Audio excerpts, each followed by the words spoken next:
Get ready for the dictation. Start. Madam Deputy Chairman, I rise to participate in this discussion not with a view to ventilate particular grievances or to secure concessions and relief in the taxation measures. I am one of those who believe that there is no justification for additional taxation unless the conditions laid down by the Taxation Enquiry Commission are complied with. It was a commission presided over by no less a person than Dr. John Mathai, one of our illustrious finance ministers, and it laid down that there was no justification for any additional taxation unless we complied with two or three conditions. One condition was that whatever tax was realized was being properly spent, that there was no wastage or superfluous expenditure being incurred.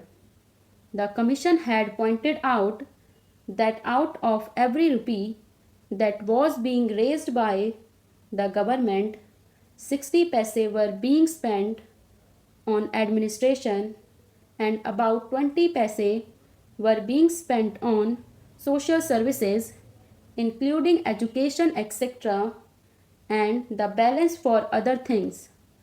Another was that whatever tax was being imposed should be realized before we brought out measures for fresh taxation.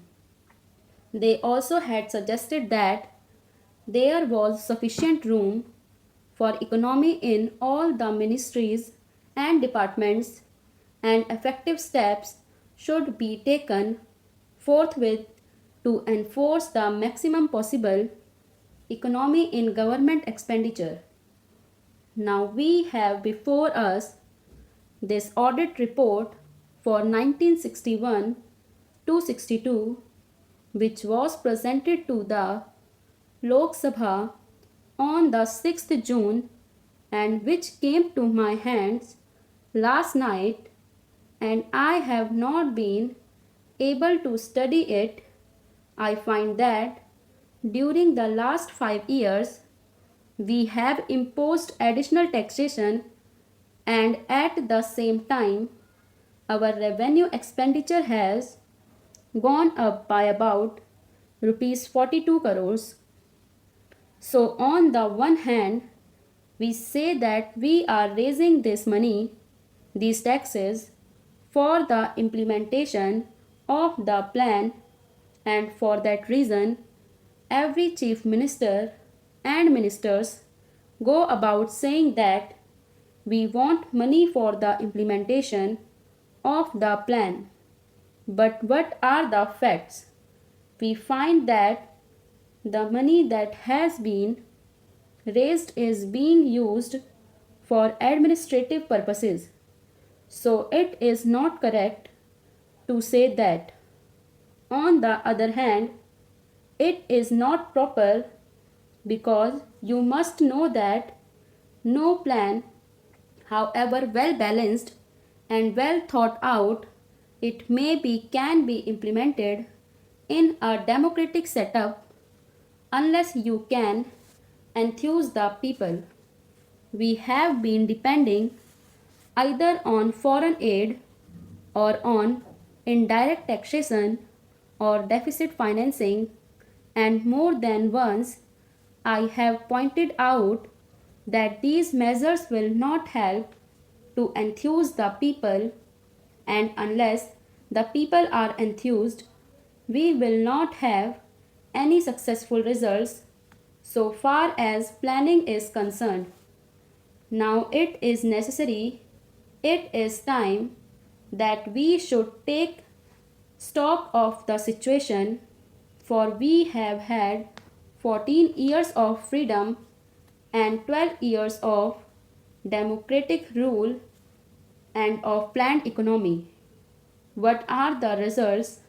I am not one of those who minimize our achievements. We have had some achievements which are remarkable, of which we can be proud. We have had 3 general elections and we can be proud of all this. But it is equally true that the expectations of the people remain mostly unfulfilled. They remain unrealized. What are the expectations of the people? They wanted an adequate supply of drinking water. They wanted a little more wholesome food in their stomachs, a little more clothes on their bodies, a stronger roof over their heads, freedom from the clutches of the corrupt officials and the grabbing intermediaries, and speedier justice. But what have we done? Have we been able to satisfy those expectations? I can say no. Even in the third 5 year plan, we find that all the villages have not been provided with adequate supply of drinking water. And as for food, only the other day the finance minister himself admitted in the other house that there was adulteration of foodstuffs all round. Know only that a former health minister admitted in this house that it was difficult to get any article of food unadulterated. Then what is the use of talking about pure food articles and of other health facilities when the people are getting articles which are as good as poison? They are injurious to health.